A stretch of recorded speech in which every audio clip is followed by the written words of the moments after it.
머리가 하나도 없이 반질반질했었는데요. 9월 4일 날 마지막 항암을 하고 이렇게 나오는데 너무 신기해가지고 여기가 긴데도 안 꺾었어요. 할렐루야, 조규철 장로입니다. 저는 어려서부터 예수를 믿고 구원의 확신을 가지고 있었습니다. 지금은 한 교회에서 오랜 신앙생활을 하며 장로로 섬기고 있습니다.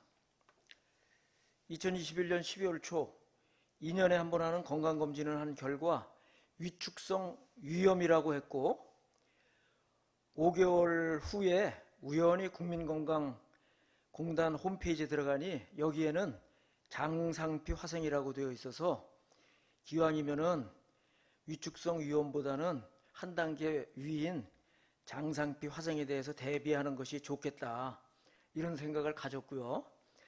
장상피 화생은 위암에 걸릴 확률이 보통 사람의 11배랍니다. 그런데도 불구하고 먹는 걸 좋아해서요. 뭐가 맛있는 거 보면은 과식을 하게 됐고요. 그러면서도 이제 신경이 쓰여져서 2년에 한 번 하는 건강검진을 1년 4개월 만인 금년 3월에 실시했는데 림프종, 위암은 아니고 림프종이라고 이렇게 나와서 큰 병원에 가서 확인해 보라고 했기에 기왕이면 아산병원에 가서 하는 것이 좋겠다고 생각이 돼서 입원해서 검사를 한 결과 위에만 국한되어 있는 림프종 2기라고 말씀을 들었고요. 5월 23일부터 9월 4일까지 6차에 걸친 항암을 하고 10월 17일 검사 결과 완전 관해라고 하면서 3개월에 한 번씩 주치의를 만나고 6개월에 한 번씩 저설량 CT를 찍으면 된다는 판정을 받았습니다. 암 판정을 받고도 죽고 사는 것이 내 뜻대로 되는 것이 아니라 하나님의 영역이라고 생각되어서 어떤 방향이든 하나님께서 하실 것이라고 생각되고, 그래서 걱정은 없었습니다.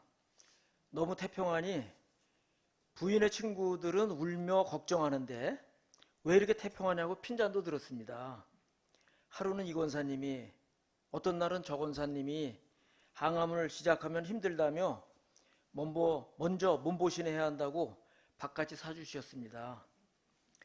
항암을 시작하는 날 주치의 교수께서 완치를 목표로 치료를 하겠다고 하셨고, 치료 중에도 잘 받고 있다고 했습니다. 얼마나 힘이 됐는지 모르겠습니다.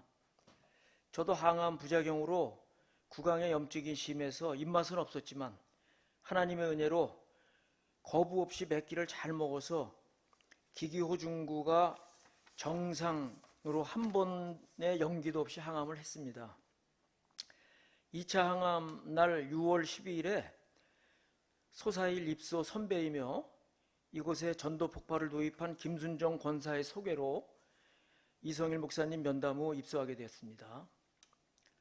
입소 첫날 예배에 이성일 목사님의 로마서를 인용하시며 하나님의 긍휼로 하나님께서 치유하신다는 말씀이 저에게 주시는 말씀이라고 아멘으로 받게 되었으며, 매 예배 중 말씀 가운데 성령 충만함을 받았습니다.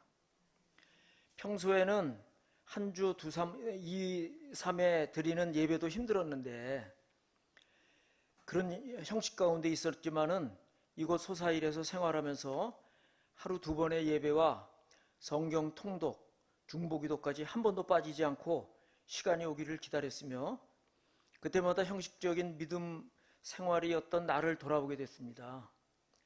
또한 시간만 나면 걷기와 등산을 하며 체력을 강화할 수 있었고, 하루 3끼 암 환자들에게 필요한 항암식을 대접받고 편안한 잠자리를 제공받았으며, 본 교회에서도 바쁘다고 핑계로 회피한 전도 폭발도 받게 하신 것은 하나님이 유정옥 사모님을 통해 준비하신 소사일에서 부족한 나를 치유하신 것은 남은 인생 지상명령을 감당하라고 하신 것이구나 하면서 기회 주신 하나님께 영광을 돌립니다. 유정옥 사모님, 또 시간 우리 성령 충만의 말씀을 주신 이성일 목사님, 변영미 목사님, 김태희 전도사님, 우리들을 위한 원장 부원장, 간호사 선생님, 하루 세끼 내 입맛을 책임져 주신 주방을 섬기는 여사님들께 감사드립니다. 또한 힘든 가운데서도 따뜻하게 대해주신 여러분들에게도 감사를 드립니다. 여러분들도 하루속히 완쾌하셔서 가정으로, 교회로, 사회로 돌아가셔서 오직 예수님을 증거하시는 삶을 사시기를 기도합니다. 이 시간까지 인도하신 하나님께 영광을 돌립니다. 감사합니다.